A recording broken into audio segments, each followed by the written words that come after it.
જીભ વગર જેનું ઉચ્ચારણ કરી શકાય એવી સાર્વત્રિક ધ્વનિ ઓમ છે. ઓમમાં 3 ધ્વનિનું સંયોજન છે, એ, યુ અને એમ. આ 3 ધ્વનિઓને સાર્વત્રિક ધ્વનિ તરીકે ઓળખવામાં આવે છે.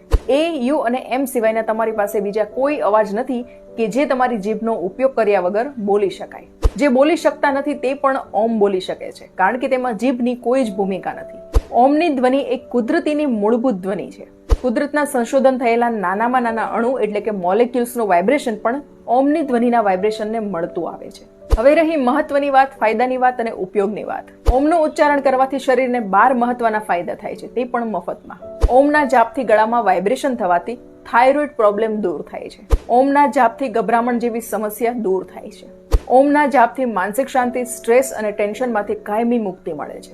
ઓમના જાપથી બોડીમાં બ્લડ સર્ક્યુલેશન યોગ્ય રીતે થાય છે. ઓમના જાપથી બ્લડ પ્રેશર નોર્મલ રહે છે, જેથી હાર્ટ એટેકથી બચી શકાય છે. ઓમના જાપથી પેટમાં વાઇબ્રેશન થવાના કારણે પાચન શક્તિ મજબૂત બને છે.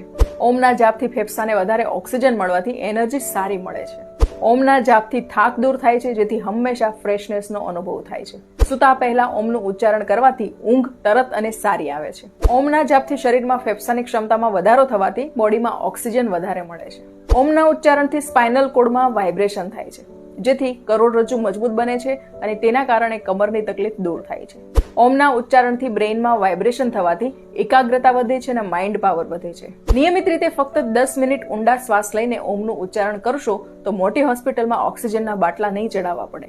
આમ રેગ્યુલર ઓમનો સતત જાપ કે ઉચ્ચારણ કરવામાં આવે તો આપણે સૌ ઘણા બધા રોગ ઘરે બેઠા જ દૂર કરી શકીએ છીએ. માહિતી કામની છે એટલે ગ્રુપમાં અવશ્ય શેર કરજો.